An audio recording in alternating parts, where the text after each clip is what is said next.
What's going on the internet? Selfish here with Retrospect. Today we're going to take a look at a handheld that has a good price performance and comes from a manufacturer that typically specializes in things like SD cards and solid state drives, even regular HDDs packed with ROMs. They're good at curating things. And here we do have the K56 from Kinhank, and it is a well curated, put together little machine that does have some good power. And we're going to find out what it's all about. Let's take a look.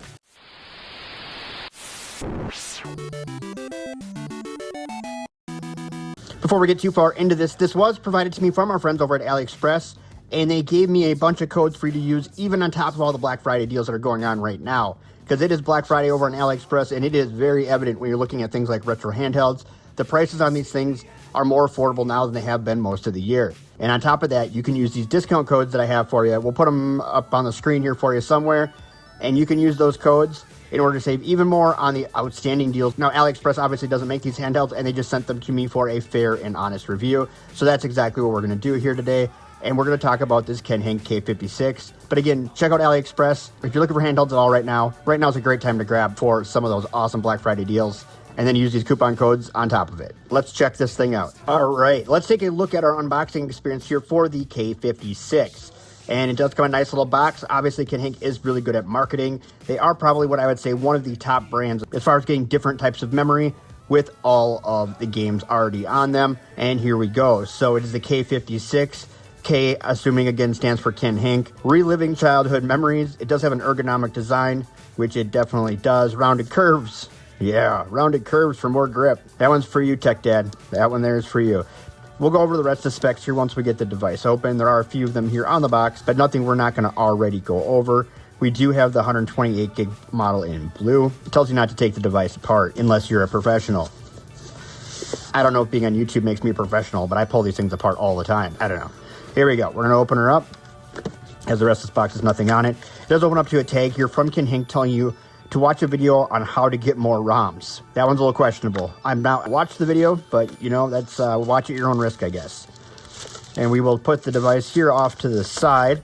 Now you can see all the goodies in here, but we're gonna open it up anyways because they do come with a couple of things that are special, or at least one, maybe two. We do have an A to C charger inside the box, which is nice to see. Most of these handhelds do come with this, but there are a few recently that have not. So let's give them some credit where credit is due.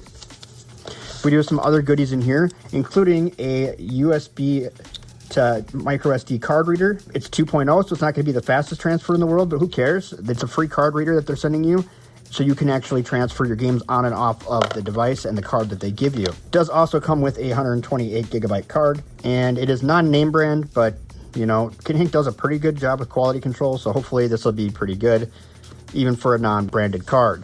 We also do get our origami accordion, which is pretty sweet. It plays some sick tunes, this origami accordion of ours. There's some information you might find interesting in here.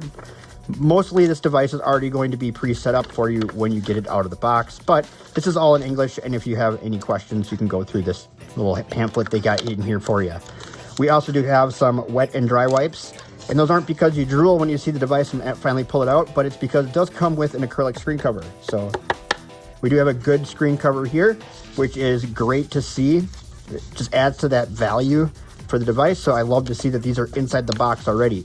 Now let's take a look at the handheld itself. We're going to put this little plastic thing in here and get this out of the way. So now with all the trash out of the way, we are going to take this out of here. Now it does warn us on here that the battery may not be fully charged, and after doing some charging and stuff like that, that we will see better benefit from the battery. They pretty much tell you to charge it for a couple hours. Cool. I don't think it's on though. Oh, so we're good there. Let's just take a look at the device here, and it looks pretty nice, and it feels good in the hands. We can take off this here because we do know we have a screen cover for it. Ooh, that one was a good peel. One could say that was appealing. All right, and that looks fantastic. It really is a comfortable device, but as always, before we get too far into it, let's dig into the I/O here real quick. Taking a look at the device, we will start at the top like we always do. We do have bumpers and triggers. These are on switches, not too much travel. They do say these are Hall effects. I don't know that these are Hall effect. I think these are just sitting on switches. They're obviously not an analog trigger of any type. We do also have our power on and volume up and down. Are those backward? Nope, those are correct. All right, those are correct, which is kind of crazy. We do also have ventilation here for the active cooling. On the back here, we do have a hole, which is weird that they didn't use the whole thing. You think there would be more of a benefit since they made this pretty little picture back here, but there is ventilation right here, and that ventilation there is going to be for the active cooling. Nothing on the left or right hand sides. On the bottom here, we do have our downward firing speakers. We also do have our micro SD hole, a 3.5 hole for your headphones and jamming out, and also a USB-C hole for charging. On the front here, we do have our sticks. These are Hall Effect sticks, and actually they feel pretty good. They're a little clunky, but they do the job.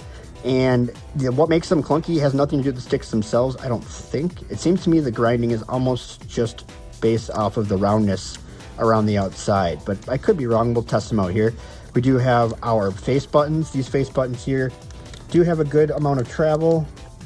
They are a little loud, and that's going to be kind of expected on a device like this in that right around $100 price range. It's not to be unexpected. They are a little bit louder than I would prefer them to be, but they aren't terrible. But they do have a good rebound, and they do push in nicely. No resistance at all. Also, we do have our D-pad here, and that does have a little bit of pivot, good central pivot there. Nothing to write home about. It does have these weird little textures on the top. I'm not sure if you can see those on camera. The little arrows pointing on there, so you can feel those on your hands. We should be able to hit some diagonals and stuff with this, but I don't think it's going to be anything to write home about, but I could be wrong. I've been surprised before. We also do have our home and back buttons, as well as our start and select, and obviously these are clicky. So those are going to be the loudest buttons on the device, which is not that uncommon. And then we do have our 5.5-inch screen, which we will get a little bit more into here with the specs. Starting right off, this is an Android, not a Linux device, which is a win for most, or win for some, I guess I should say, depending on what kind of emulation you like to do.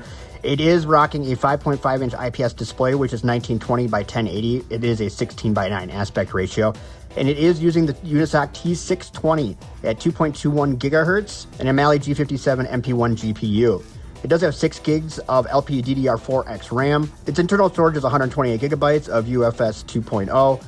Its sticks and triggers are said to be Hall Effect, though I'm thinking the triggers are actually running on micro switches. Connectivity is Wi-Fi 5, and it does have Bluetooth 5.0. The bottom speakers are obviously right here for your audio, as well as that 3.5 jack, and it does have Bluetooth. It is USB-C, and it has active cooling and a 5,000 milliamp battery with a micro SD card up to 2 terabytes. All right, let's play with this thing, huh? So what to expect out of this device is kind of touch and go depending on what exactly it is that you're looking to do. But because it is a T620, we do know that that SoC is actually capable of playing some PS2 and GameCube. Unfortunately, the card that comes with it does not have either of those systems on it for some reason.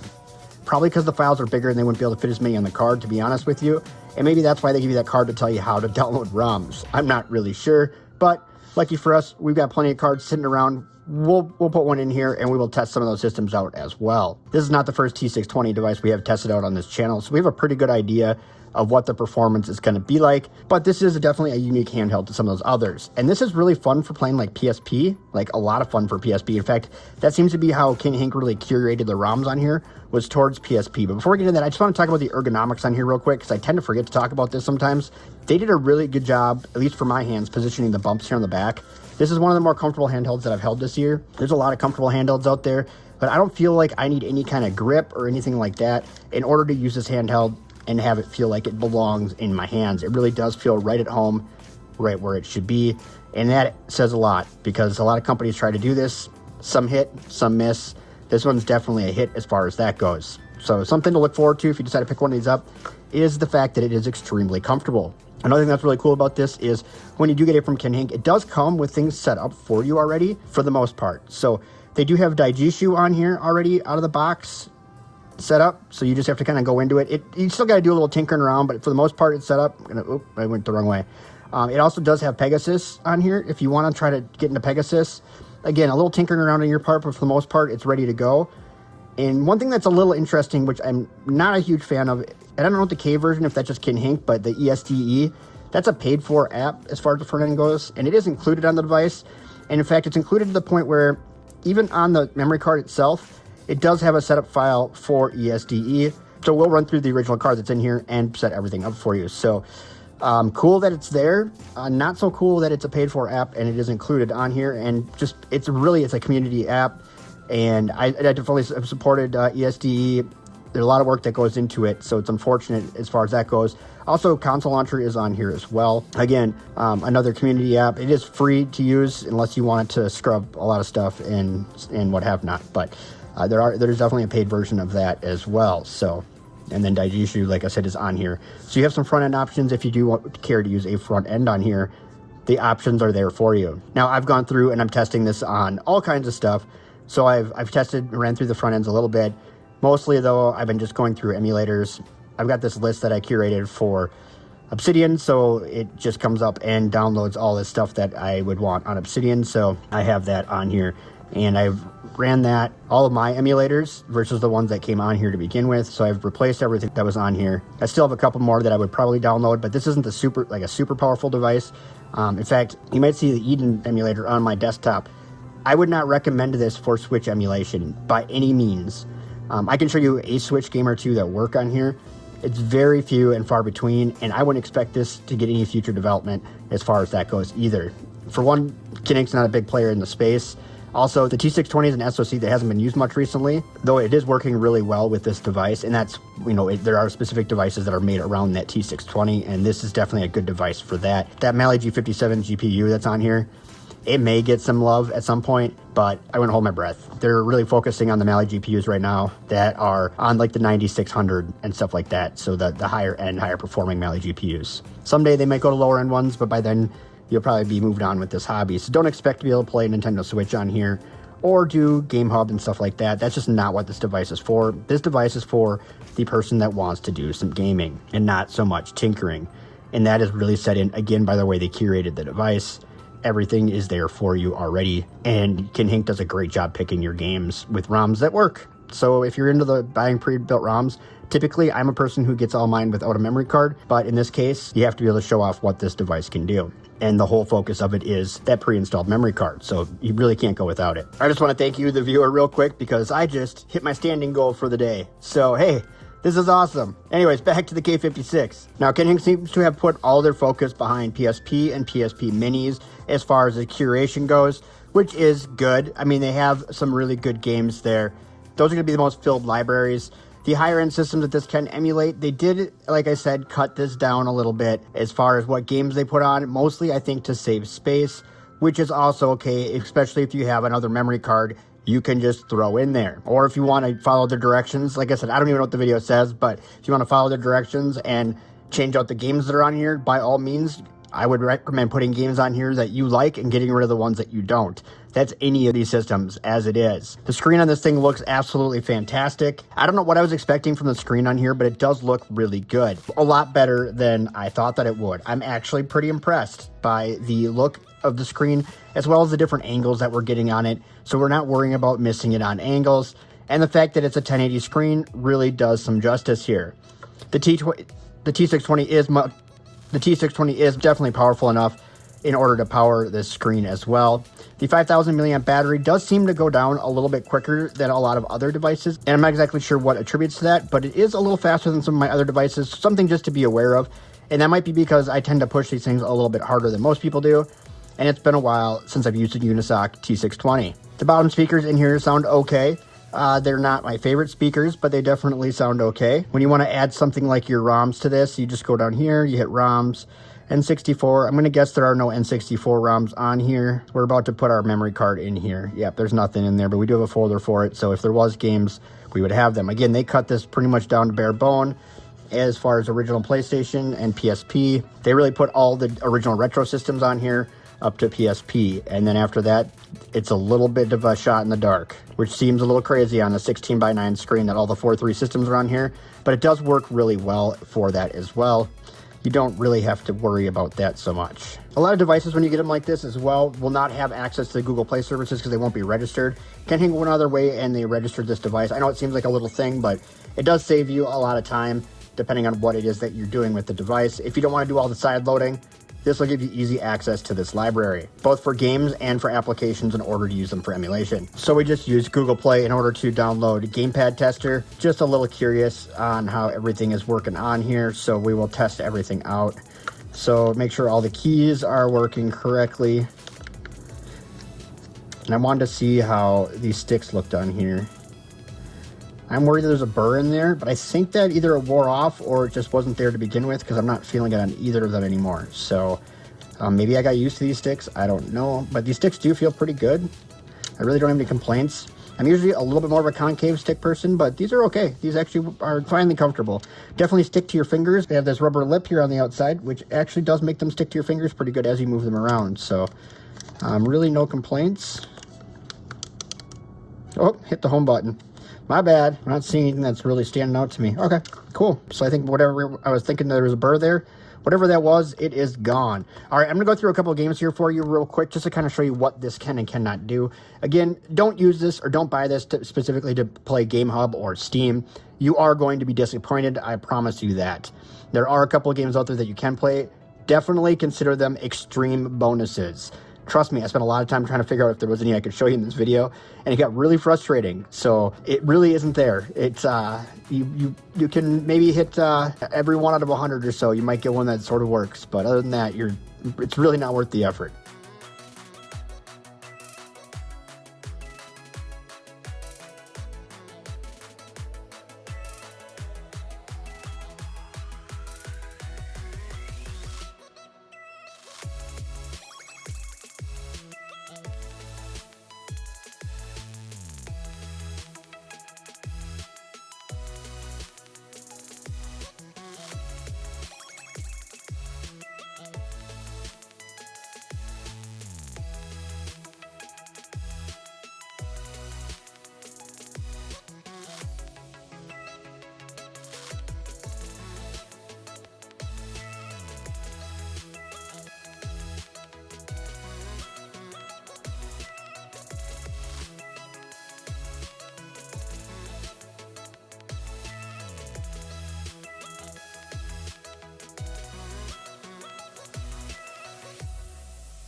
I think it's pretty good. With Android 14 on here, you do get access to a lot of things. Some games also that only work on Android 14, I believe. And I could be wrong, you let me know down in the comments, but I'm pretty sure there are a couple that only work on Android 14, so it does open up your library a little bit more. With Google Play on here, you could subscribe to their gaming service for like $5 a month if you wanted to. I don't do it. I don't recommend anybody do it, but if you do not have any Android games play really, really good on here. I've had no complaints about how the Android games are performing on here, at least the ones that I tried out. Overall, it is a performer. It does well. It's not the highest level performing device out there, but it does do pretty well for this like right around $100 category. And I know the question is going to be, where does this stand up to the Make Me Air X? I haven't been able to review mine yet, so once I jump into that after this, I will be able to tell you more definitively. I can tell you that the Kinhank K56 is actually a more powerful device in like the overshot, but it does not have the driver support that the Make Me Air X has, and so you might get a little more mileage on things like Nintendo Switch and Game Hub if you're going to use those particular applications on the Make Me Air X. Now, that's not really the focus I was having here, like I discussed before. You know, this really isn't designed for those. These sub $100 handhelds, they do really well right now. We're in a really interesting, unique spot in this like whole market, but they're still not really made for that, so it's all bonus material at that point. Now, that may change in the next couple of years, but when that changes, these aren't going to be the devices it changes with. So if you're looking to get into retro emulation and gaming, I think the K56 is a solid pickup. It plays well. It's extremely comfortable. They did a really good job with the ergonomics here. They really did kind of knock the ergo out of the park on here. As far as my hands go anyways, I am a big fan. I wish that they would have went with some analog triggers. It's nor here nor there, I guess. It's not that uncommon just to see digital triggers. I mean, Nintendo still doesn't use analog triggers, so you can't really expect everybody to do it, but it would have been nice to have seen those just for racing games and stuff like that, because I do like to play a lot of racing games.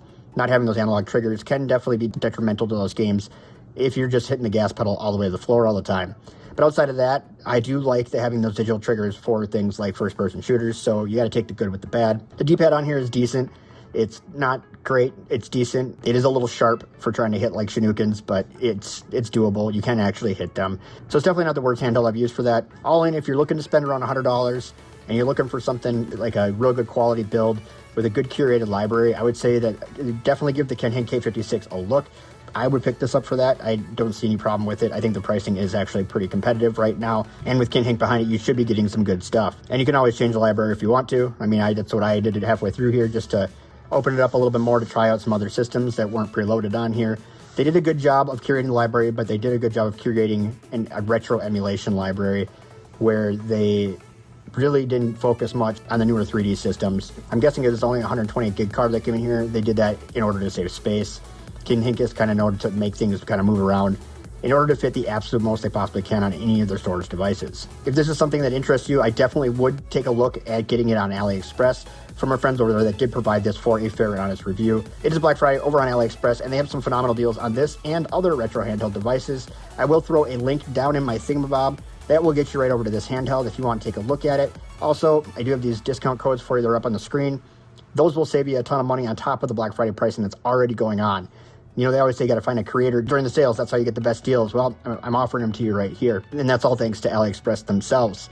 They really wanted to push this to make sure we got this out for you for the Black Friday sales. But that's all I got for today. Don't forget to comment, rate, subscribe, share this video with your friends, because sharing is caring. It also helps grow the channel. And once you're done with all that, if you do me a favor, there's a couple of videos that are going to show up here on the screen for you to watch. If you're into this kind of thing, those videos have been chosen for you by Google from your algorithm. The algorithm Google wrote for you, telling you what you like to watch. So obviously they know you're going to like to watch these because they're telling you it. So take a look at these. Would really appreciate it. But that's all I got for today. Thanks for watching. Bye-bye.